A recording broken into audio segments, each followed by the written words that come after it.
لێکێک لە یاریەکانی هەفتەی نۆی خولی پلەیەکی کوردستان هەولێر و کفری خاوەن هەشت خاڵ لەسەر یاریگای دووەمی فرانس و هەریری بێگەیشتن.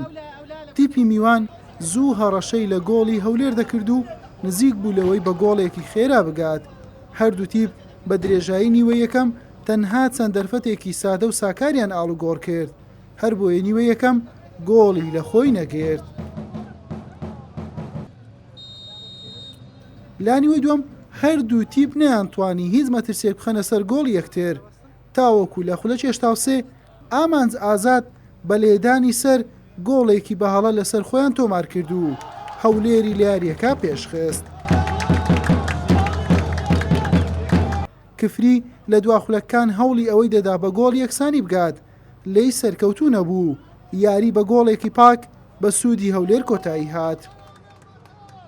تامژێژی خۆشیە بوو، دەستخۆشی لە هەندەران یانێ هەولێرەکەم بەڕاستی ئەوڕۆ پاڵپشتیانەکە بوون، یانەی کفریژێک لە یانە باشەکان بوو لە خولی پلەیەکی کوردستان. هیوادارم بەڕاستی ینی ئەوانیش پاڵپشتیان بکرێت لە بۆی یاریزانی زۆر باشترایە.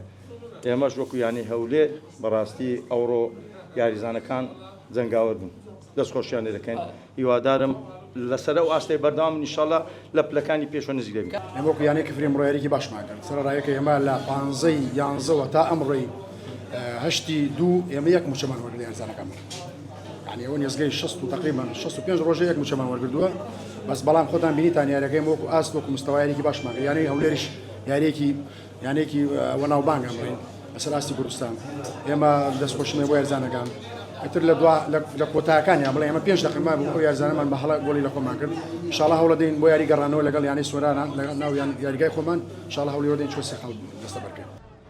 بەم شێوەیە هەولێر بە 11 خاڵ لە خانەی نوێم و ناوەڕاستی ڕیزبەندی دەبیندرێت. کفریش بە 8 خاڵەکەی لە خانەی 12ی ڕیزبەندیە. حوسێن محەممەد کەناڵی پێام هەولێر.